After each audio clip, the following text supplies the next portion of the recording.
수수, 구마 수수구마. 브이로그 둘, 셋. 안녕하세요. 안녕하세요. 수수구마의 수수입니다. 구마입니다. 오랜만이에요, 여러분. 오랜만이에요. 진짜 오랜만이다. 그치, 구마스. 맞아. 깜짝 놀라셨을 텐데. 구마 양은 지금 임신 36주? 7주? 7주 차. 37주 차입니다.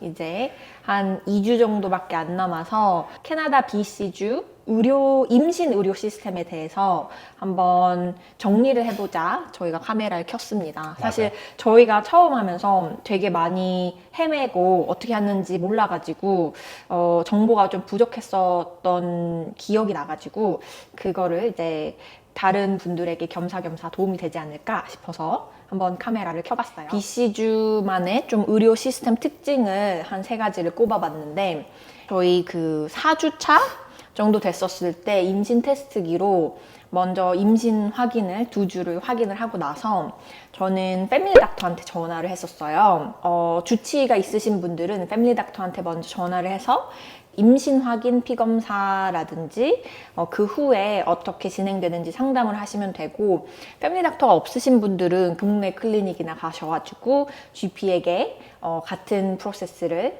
진행을 하시면 됩니다. 근데 또 특이한 게 있었죠? 여기는 본인이 자연분만을 하고 싶다고 하는 경우에는 산부인과 전문의, obstetrician을 만나지 않아도 되는 경우가 많고 그렇게 진행도 할 수 있다 그러더라고요. 그래서 패밀리 닥터를 통해서 이제 출산까지 전부 다 진행할 수도 있고, 저희 같은 경우에는 이제 제왕절개를 처음부터 생각을 했었기 때문에 패밀리 닥터에게 이제 OB 닥터를 연결해 달라고 이제 요청을 하고 이제 그 후에 넘어갔던 케이스입니다. 그런데 또 특이한 거는 제왕절개를 굉장히 비권장하는 그런 맞아. 분위기예요. 그래서 제 패밀리 닥터도 저한테 몇 번이나 자연분만의 장점에 대해서 설명을 해주시고, 맞아, 굳이 제왕절개가 얼마나 큰 수술인지 위험 요소에 대해서 충분히 숙지를 하고 나서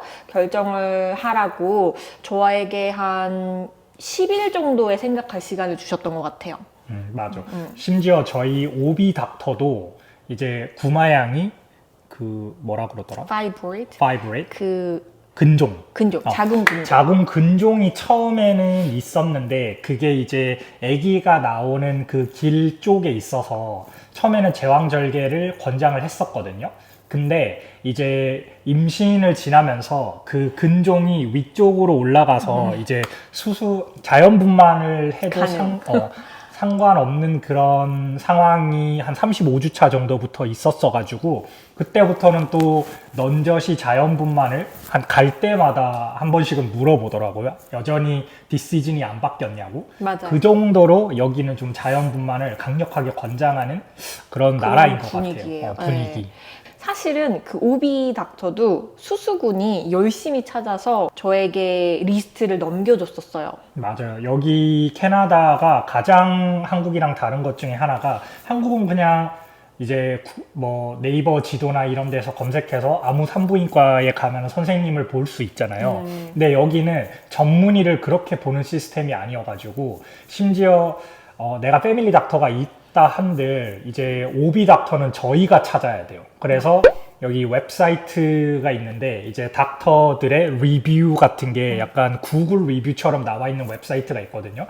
그래서 저희 동네에 있는 산과 선생님들 리스트를 쭉 뽑아가지고 제가 리뷰를 하나하나 다 읽고 그 중에서도 리뷰가 제일 평점이 좋고 이제 근속기간이라 그래야 되나? 오래 산부인과 전문의를 하신 분을 찾아가지고 그 선생님의 정보를 이제 패밀리 닥터한테 넘기면 패밀리 닥터가 레퍼런스를 써주는 형태인데, 그마저도 그 산과 선생님의 스케줄에 따라서 바쁘거나 그러면 거절당할 수도 있어요. 그래서 항상 한 명이 아니고 한 3명, 4명 정도의 플랜 B를 딱 짜가지고 한 여러 명의 레퍼런스를 동시에 해달라고 하는 게 효율적인 것 같습니다. 여기에서 병원 얘기도 안 할 수가 없는 것 같은데, 저희는 지금 이제 여기 밴쿠버 약간 근교에 있는 랭리라는 지역에 살고 있어서 저희 집에서 사실상 제일 가까운 데는 랭리 메모리얼 하스피털이어가지고 저희는 거기로 가게 되었는데 사실 맨 처음에는 이제 밴쿠버 women hospital 이런 데가 수술 경험도 많고 뭐 장비나 이런 게 제일 신식이어가지고 저희는 그냥 그쪽으로 신청을 하면은 이제 거기 가서 출산을 할 수 있을 거라고 생각을 했는데 사실 그게 아니더라고요. 약간 밴쿠버 women hospital은 주소가 밴쿠버로 되어 있는 레지던스를 우선으로 받기 때문에 아마 아주 높은 찬스로 만약에 본인이 랭리에 산다, 코키틀람에 산다 이렇게 하면은 거절될 가능성이 많아요. 그래서 본인이 약간 officially 등록돼 있는 주소를 기준으로 제일 가까운 병원에 신청을 하는 게 막 약간 unspoken rule 같은 느낌? 약간 이게 꼭 이렇게 해야 된다라고 나와 있는 건 아닌데 대부분 다 그렇게 하는 것 같습니다. 여기서는. 그리고 또 다른 거는 여기는 이제 MSP라 그래가지고 Medical Service Plan, Medical Service Plan이라고 BC주 프로빈셜 차에서 이제 커버가 되는 그런 의료 시스템을 무료로 받는 건데 그래서 한국이랑 정말 크게 달랐던 게 이거였던 것 같아요. 저는 초음파를 한국 분들은 제가 유튜브를 통해서 봤었을 때는 5주차부터 막 5, 6주차부터 막 일주일에 한 번씩 가서 맞아, 보시고 매주, 그러니까 이게 약간 불안하거나 아니면 성장을 어떻게 하고 있는지 굉장히 자주 가서 보는데 이 MSP로 커버되는 초음파의 횟수가 한 3번에서 많게는 4번이 전부예요. 그래서 가장 처음에 볼 수 있는 초음파의 주수차가 12주차에 처음에 볼 수 있어요. 그래서 사실 12주차까지는 아기가 어떻게 착상이 됐는지 잘 자라고 있는지에 대해서 전혀 알 수가 없고 그게 이제 조금 불안하신 분들은 사실은 사설 초음파 업체를 이용을 하셔야 돼요.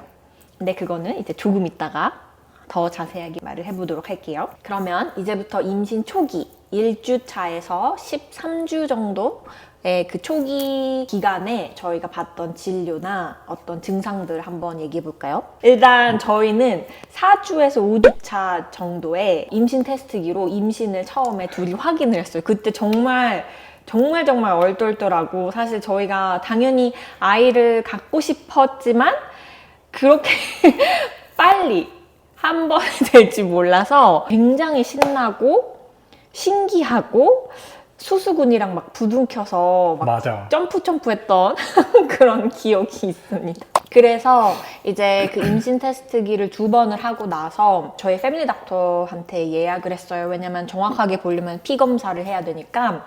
근데 캐나다는 또 피 검사를 하려면은 doctor's requisition이 필요해서 이제 그거를 받으려고 전화를 했고 전화를 해서 설명을 했어요. 임신 테스트기를 봤는데 2줄이 나와서 임신을 한 것 같다라고 말을 했더니 이제 의사 선생님이 너무 축하한다고 하면서 리퀘지션을 써주셨어요. 피 검사도 그 결과를 저희한테 직접 알려주지 않고 정말 말 그대로 랩에 가서 피만 뽑는 거라서 저희가 정보를 받으려면은 다시 패밀리 닥터랑 예약을 해서 들어야 되는 시스템이에요. 그래서 제가 그 사이에 한 5, 6주차? 6주차 정도에 정말 불안한 시기가 있었어요. 제가 이제 유튜브를 이제 딱 틀었는데 정말 신기하게 제 주수차에 맞춰서 온갖 증상들 막 이런 게 막 뜨면서 자궁외 착상 이런 키워드들이 막 쭉쭉쭉쭉 뜨는 거예요.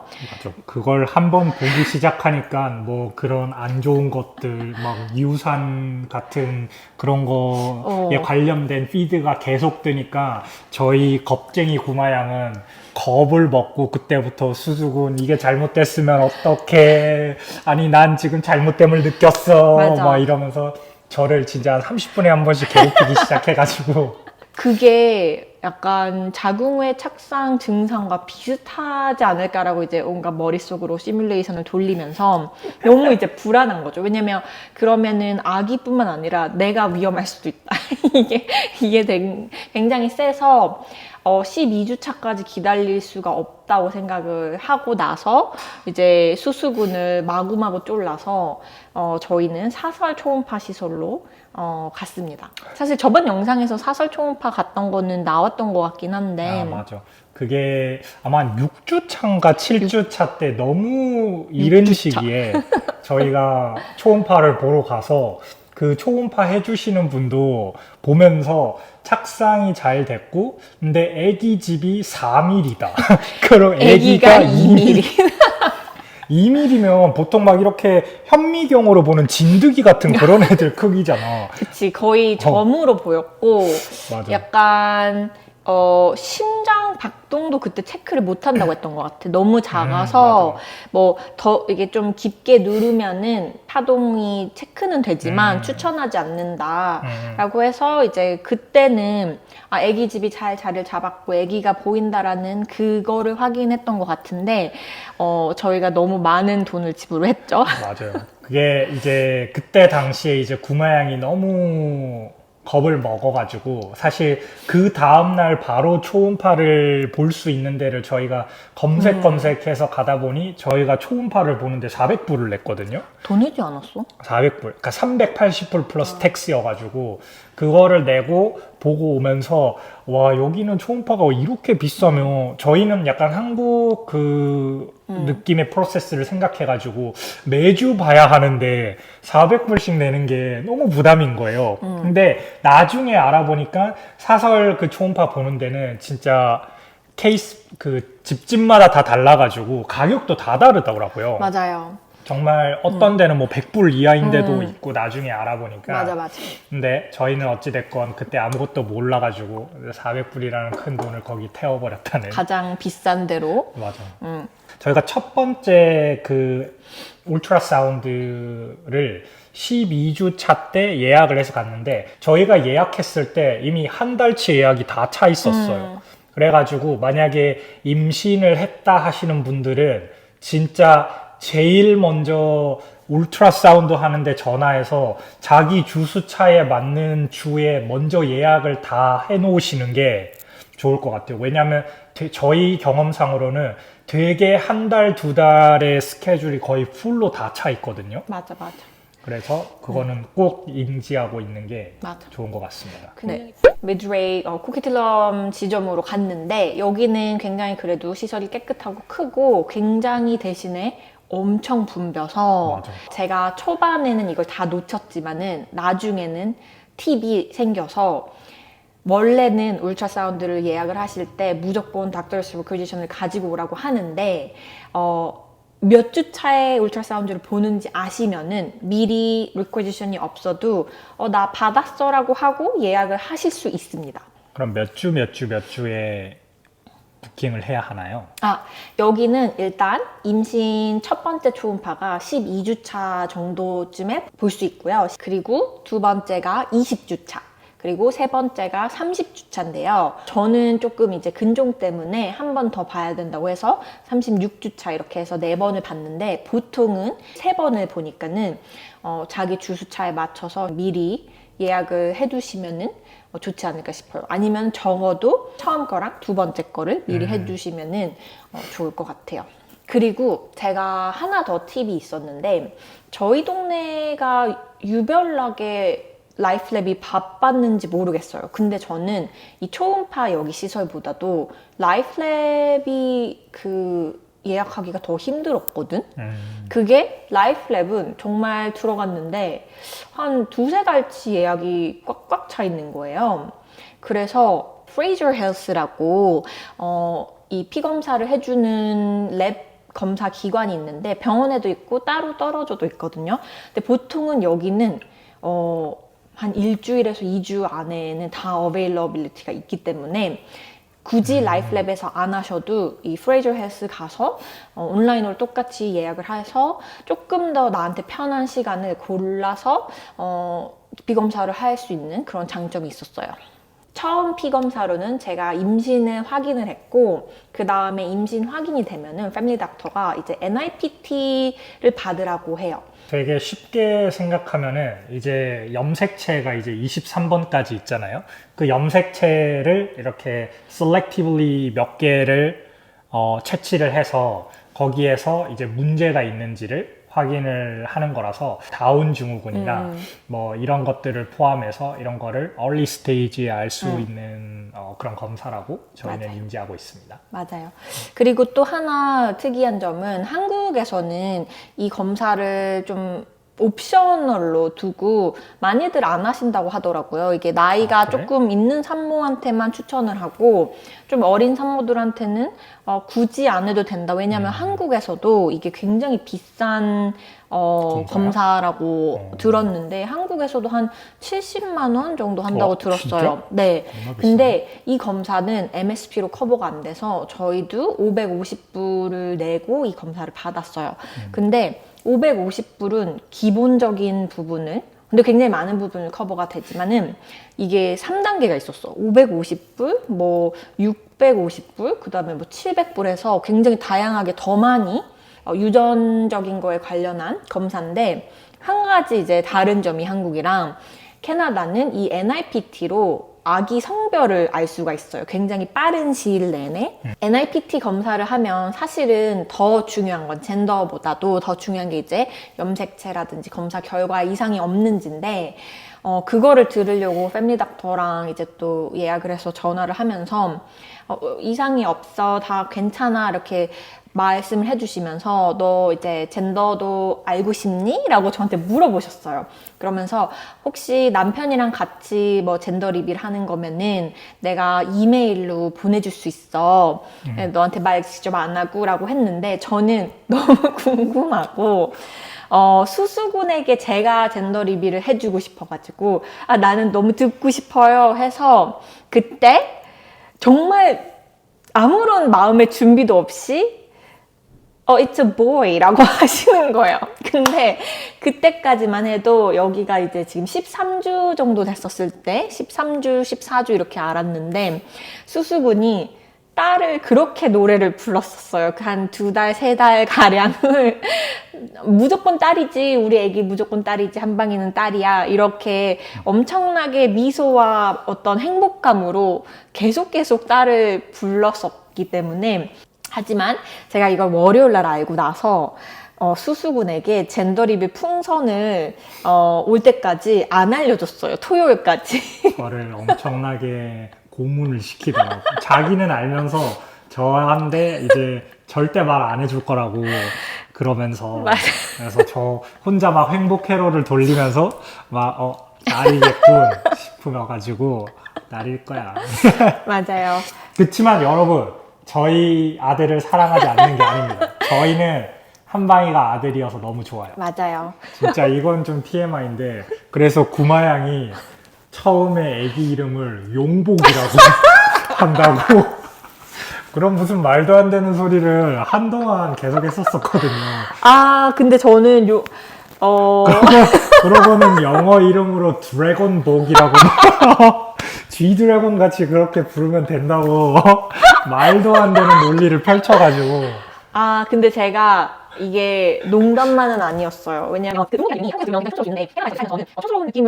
물론 용복이란 이름을 싫어하는 건 아닙니다. 여러분 오해하지 마세요. 용복이란 이름을 가지신 분은 저는 개인적으로 굉장히 좋은 이름이라고 생각을 하고 이게 이제 그렇게 들리면 안 되지. 그리고 사실 제가 13주 차 정도부터 입덧이 시작이 됐어요. 그때 정말 신기했던 게 갑자기 개코가 된 기분인 거야. 모든 냄새가 더 확대돼서 진짜 무슨 렌즈 낀 것처럼 수수군이 옆에서 뭐 커피를 마시면은 제가 평상시에 맡던 커피 냄새보다 갑자기 커피 나라에 와 있는 것 같고 뭔가 수수군이 김치찌개를 끓이면은 김치찌개 냄새가 맛있다 이것보다 김치에 그냥 빠져 있는 느낌? 그러면서 근데 그것뿐만 아니라 뭐 손을 씻을 때 비누 향도 갑자기 막 진짜 콧구멍이 이렇게 커진 느낌인 거야. 그러면서 이 냄새 때문인지 모르겠지만 입덧이 시작돼서 저는 이제 패밀리 닥터한테 다시 전화를 해서 입덧 약을 이때부터 복용을 했던 것 같아요. 이때 진짜 할 말 많은데 약간 집에서 요리하는 사람 입장에서 이제 구마양이 입덧이 심하기 시작되면서 어떤 요리도 못하는 거예요. 그러니까 그 밥솥으로 밥을 해도 밥 냄새를 너무 싫어하고 맞아. 방금 말한 것처럼 저희가 김치찌개 이런 거 좋아하는데 찌개를 끓이면 이제 맞아. 먹을 때는 괜찮은데 맞아. 먹기 전까지가 너무 힘들어서 저희가 그때부터 한 달 동안을 이제 밥을 시켜 먹고 맞아. 계속 약간 샐러드 같은 거 사 먹고 맞아. 그랬어가지고 사실 임신 구마양이 한 입덧을 한 10주에서 한 11주 그때 시작해서 한 16, 7주까지 했었거든요. 맞아. 크리스마스 전까지. 그때가 사실 좀 제일 힘들었었던 시기였던 것 같아요. 그러니까 그리고 구마양도 그렇고 저도 그렇고.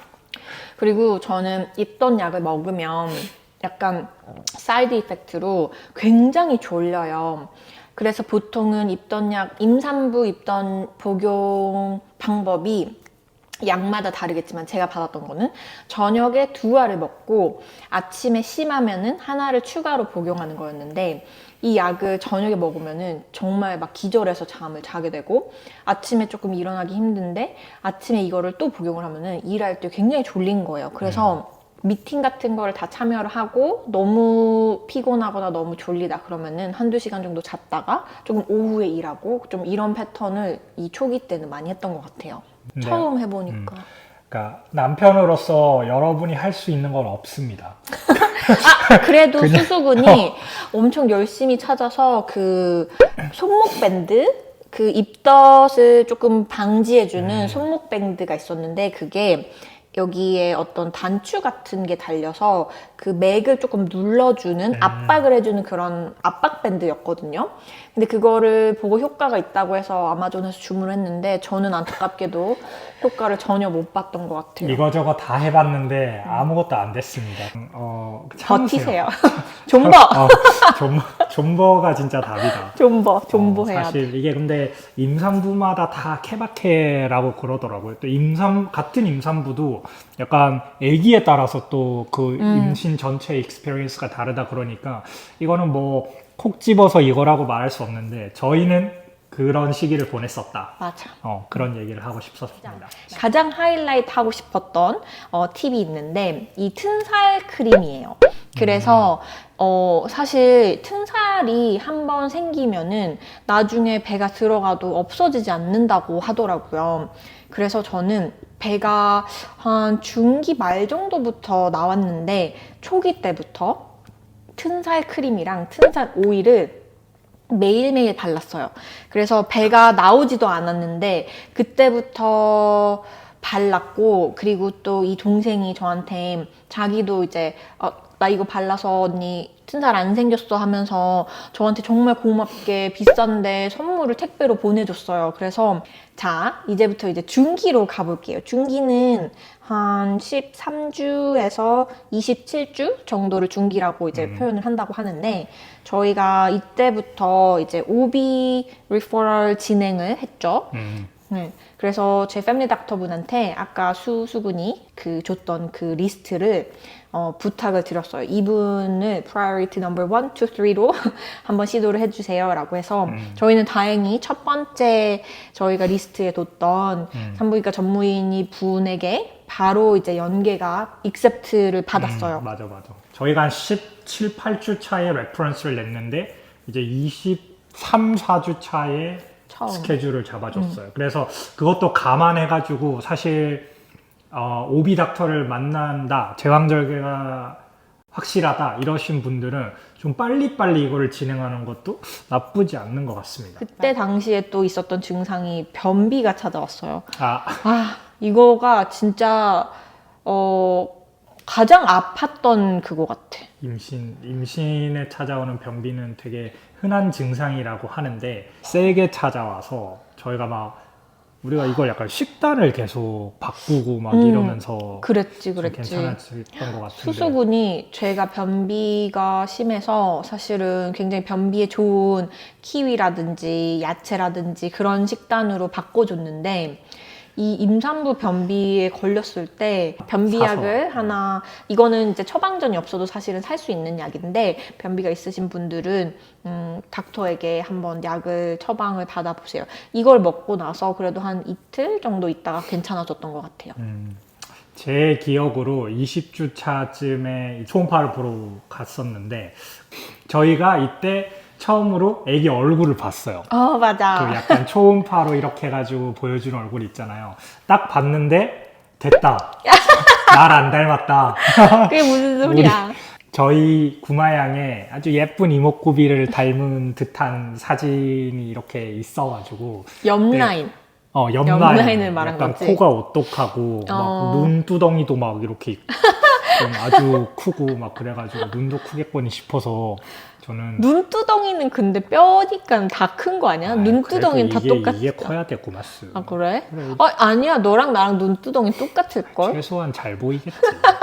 그래서 어찌됐건 그거를 딱 보고 뭔가 이때가 약간 제 입장에서는 뭔가 처음으로 뭔가 좀 우리 애기를 본 느낌이어서 맞아. 좀 신기했었다 많이.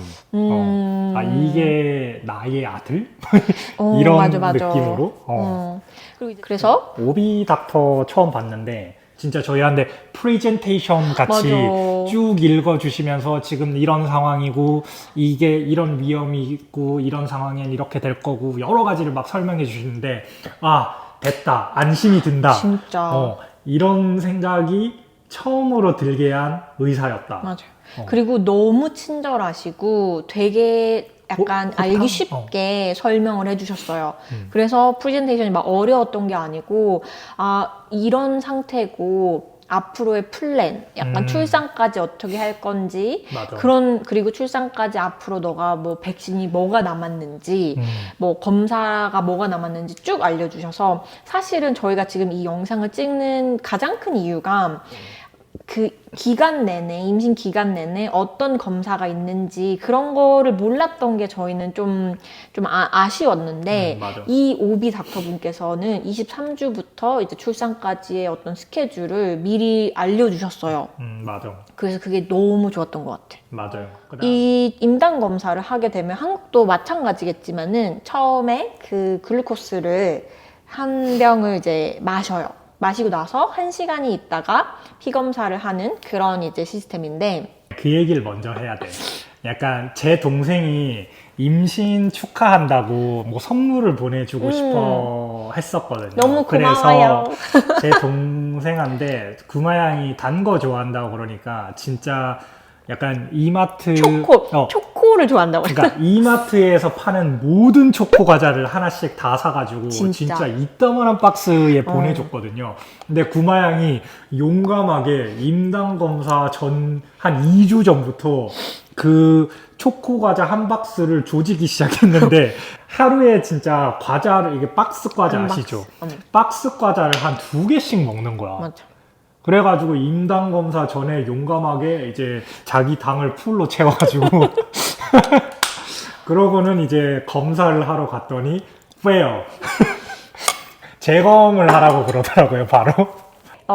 근데 제가 알기로는 이제 임당은 과자를 많이 먹는다고 무조건 걸리는 건 아니고 인슐린이 잘 생성이 안 되면은 이제 임당이라고. 그래서 저희가 24주부터 페런틀 클래스를 다녔습니다. 그게 이제 굉장히 또 에피소드가 있는데 네, 저희가 Y트락 커뮤니티에서 하는 그 약간 페어런팅 클래스가 있어서 저희가 그것도 한 400불인가 내고 등록을 했거든요. 이게 6주 코र्스고 매주 수요일마다 2시간 반씩 이제 가니까 저희 같은 이제 예비 부부들 한 10쌍 이렇게 둥글게 앉아서 이제 거기 앞에 이제 선생님께서 여러 가지를 설명해 주시는데 되게 유용한 정보들이 많아요. 근데 이게 여기가 아까도 말했다시피 자연분만을 좀 권장하는 케이스여가지고 자연분만 케이스를 그걸 디폴로 놓고 모든 걸 설명하기 때문에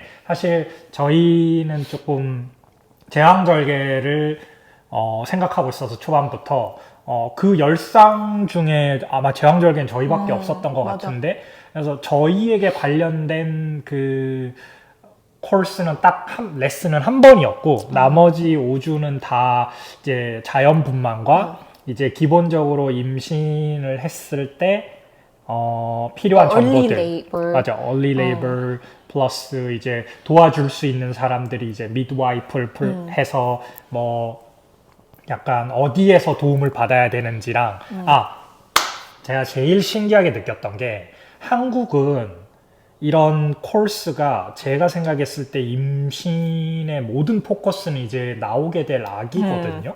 근데 여기는 100% 산모예요. 맞아요. 그러니까 모든 걸 산모 기준에서 산모가 필요한 게 뭔지를 알려주고 산모가 뭘 해야 되는지를 알려주지 애기가 이럴 때는 어떻게 되고 애기에게 뭘 해줘야 되고 이런 거는 전혀 말해주지 않는 게 그냥 딱 한 문장으로 애기는 애기가 필요한 모든 케어를 다 받는다 이러고만 그냥 딱 끝나요. Baby's fine 이렇게 baby will be fine 이렇게 되고 그래서 사실 약간 임신을 바라보는 문화적인 차이가 이런 거구나라는 걸 조금 느끼게 되는 기회이면서 여기 캐나다의 시각으로 임신을 어떻게 케어해야 되는지를 조금 배울 수 있는 꽤 유용했던 것 같습니다. 자, 이제 드디어 후기로 갑니다. 후기는 한 29주 정도부터 이제 40주 정도를 후기라고 하는데 이때 저는 임당 재검사를 한 번 더 했어요. 맞아. 일단 재검사는 공복이 필요해요. 그래서 패스팅을 하고 패스팅을 6시간에서 8시간 정도 require 하기 때문에 사실은 재검사를 하셔야 되는 분들은 무조건 아침으로 예약하시는 거를 추천을 드립니다. 그러지 않으면 하루 종일 굶고 가야 되기 때문에 저는 일부러 이제 밥 먹고 저녁 밥 먹고 이제 밤에가 이제 공복 시간이 되는 거니까는 아침 한 8시 반에 이제 갔는데 가자마자 피를 1차로 뽑고 그 글루코스를 마신 다음에 1시간 후에 2차를 뽑고 그 다음에 1시간이 더 있다가 3차로 뽑고 이제 임당 재검사가 끝나게 됩니다. 하지만 다행히 재검사에서는 임당이 아니라고 나와서 되게 한시름 났던 것 같아요. 그때 온갖 이제 과자 먹었던 게 생각나면서 과일을 줄여야 되고 좀 그런 걱정을 했었거든요. 근데 이제 제가 임당이 아니라고 판명 나고 나서부터는 수수군에게 굉장히 큰 소리를 치면서 과자를 더 먹었던 것 같아요. 그때부터 아이스크림 귀신이 돼가지고 맞아. 아이스크림 많이 먹었어. 아이스크림을 계속 먹고 있어요. 그리고 저희 30주차에 이제 3차 울트라사운드를 보러 가는데요. 여기서는 이제 성장 초음파라 그래서 아기가 잘 자라고 있는지 양수가 인업하게 있는지 그런 부분을 체크하는 거라서 생각보다 오래 안 걸렸던 것 같아. 그치? 30분 있었나 그때는? 그리고 이제 33주차에 저희는 RSV 백신을 맞았는데 사실 이거는 한국에는 있는지는 모르겠어요. 근데 이게 호흡기 세포 융합 바이러스를 막아주는 백신이래. 그래서 캐나다에서도 머스트는 아니고 권장하는 백신인데 그 이유가 사실은 이게 relatively 새로운 백신이기도 하지만 그것보다도 이제 큰 이유가 MSB로 커버가 안 됩니다. 그래서 이게 백신이 한 300불 정도 맞아. 한다고 들었어요. 근데 저희는 다행히 저희 인슈런스가 대부분을 커버해서 한 11불인가 밖에 안 내고 그 백신을 맞았습니다. 근데 아기한테 이 호흡기 관련한 질환이 생길 수가 있기 때문에 굉장히 맞는 거를 권장을 하는 그런 추세였던 것 같아요. 맞아. 그 다음에는 이제 36주차 정도에 제가 굉장히 싫어했던 GBS 그 스왑 하던 GBS 거. 스왑이라고 이제 이거는 한국말로 하면은 미군 연쇄상구균이 있는지 체크를 하는 그런 건데 빠르고 간단한 검사긴 하지만 이런 그 의료용 긴 면봉 같은 걸로 이제 질 주변이랑 항문 주변을 이렇게 스왑을 하는 거예요. 그 바이러스가 있는지 없는지에 따라서 이제 저는 제왕절개라서 사실 그렇게까지 많이 상관은 없었지만은 질을 통해서 아이가 이제 분만이 되면서 거기에 이제 그 바이러스가 있는 산모들은 미리 항생제인가 그런 약을 투여를 해야 되기 때문에 있다고 문제는 아닌데 이제 그런 거를 알아보는 검사를 합니다. 근데 그때 굉장히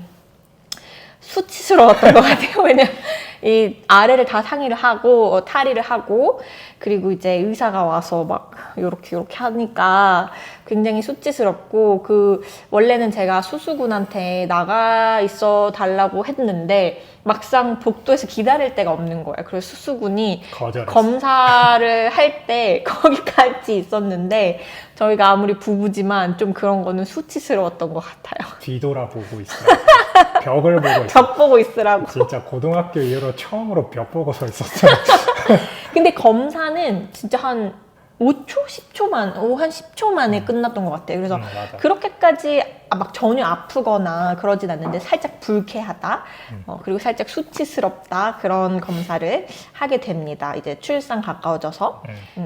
그리고 나서 36주부터는 오비 닥터를 일주일에 한 번씩 보러 가게 되거든요. 맞아요. 그래서 저희도 이제 37주 차니까는 지금 한 2번 받고 두 번. 한 2번 더 보는 두 걸로 번 더 남아 남고 있고. 이제 갈 때마다 그냥 배 사이즈, 근데 여기는 모르겠어요, 한국도 이렇게 하는지 모르겠는데 여기는 배 사이즈를 실제 줄자로 재요.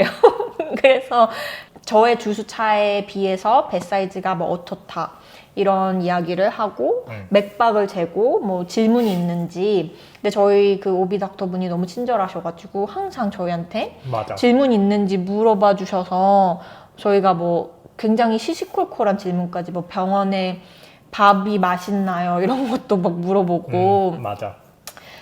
그랬던 것 같아요. 상당히 맛이 없다고 합니다. 맞아. horrible food라고 그래서 이제 저희 거를 아마 저희가 챙겨가야 될 것 같아요. 미역국이나 뭐 맞아. 햇반 이런 거. 그리고 저희 의사분께서 저희한테 너네 플레이리스트 정했냐고 저번 주에 물어보셨어요. 그래서 맞아. 그게 뭐죠? 라고 했더니 저희 애기 분만할 때 너네가 원하는 플레이리스트를 가지고 와라. 수술실에서 틀어준다고. 저는 사실 개인적으로 의사분들이 방해를 받을 수도 있기 때문에 특히나 만약에 저희가 막 케이팝을 가져가면 못 알아들은 그 낯선 언어잖아. 그리고 막 시끄럽고 근데도 막 엄청 쾌활하게 막 why 맞아. not it's his birthday 막 이런 식으로 막 뭐 맞아. 막 너네가 원하는 거 당연히 틀어야지 막 이렇게 말씀하시더라고요. 맞아. 그래서 구마양은 지금 트와이스의 Like It Like It을 트와이스 제가 굉장히 좋아하거든요. 저희 구마양이 출산 기간 동안 이제 사실 구마양이 다음 주까지 일을 하면은 거의 출산 일주일 전까지 일을 하는 거거든요. 진짜 리스펙이고 이제 약간 또 그 책임감이 엄청나서 자기가 맡은 일을 다 끝내고 핸드오버를 다 하고 가야 된다면서 중간중간에 진짜 입덕과 씨름하면서 아프고 힘든 순간이 많았는데 그럼에도 불구하고 포기하지 않고 자기가 해야 되는 일은 다 하고 어떻게든 그 데드라인 다 맞추고 막 그런다고.